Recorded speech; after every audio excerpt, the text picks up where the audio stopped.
हाथी और चूहा की कहानी। एक राज्य में एक राजा का शासन था। हर सप्ताह पूरी शानो शौकत से नगर में उसका जुलूस निकला करता था, जहां प्रजा उसके दर्शन किया करती थी।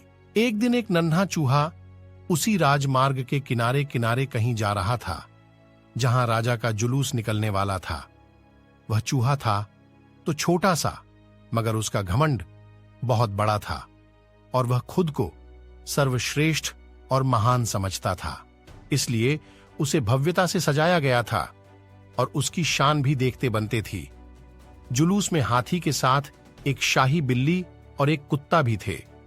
राजा का जुलूस देखने को उमड़ी भीड़ राजा के साथ साथ उसके शाही हाथी की भी प्रशंसा कर रही थी।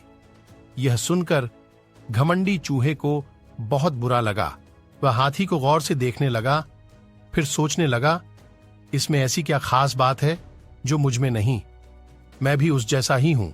मेरे पास भी 2 आंखें, 2 कान, 1 नाक और 4 पैर हैं। फिर उसकी इतनी प्रशंसा क्यों? उसके विशाल शरीर के कारण, लंबी सूंड के कारण, छोटी छोटी आंखों के कारण या झुर्रीदार चमड़ी के कारण? किस कारण? एक बार तुम लोग मुझे देख लो, उस हाथी को भूल जाओगे। मैं हाथी से ज्यादा महान हूं। चूहा ये सब सोच ही रहा था कि शाही बिल्ली की नजर उस पर पड़ गई और उसकी लार टपक गई।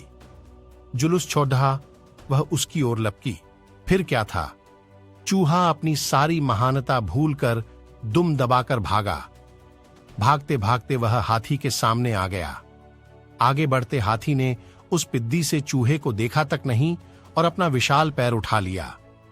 चूहा उसके पैर के नीचे कुचलने ही वाला था, मगर किसी तरह उसने खुद को बचाया। वहां से बचा तो खतरनाक कुत्ता सामने था, जो उसे देखकर गुर्राया। चूहा पूरी जान लगाकर वहां से भागा और राजमार्ग के किनारे स्थित एक छेद में घुस गया। उसका सारा घमंड उतर चुका था। उसे समझ आ चुका था कि वह इतना भी श्रेष्ठ और महान नहीं। इस कहानी से सीखें मिलती हैं। किसी से मात्र रूप रंग की समानता हमें महान नहीं बनाती। महान हमारे गुण और कार्य बनाते हैं।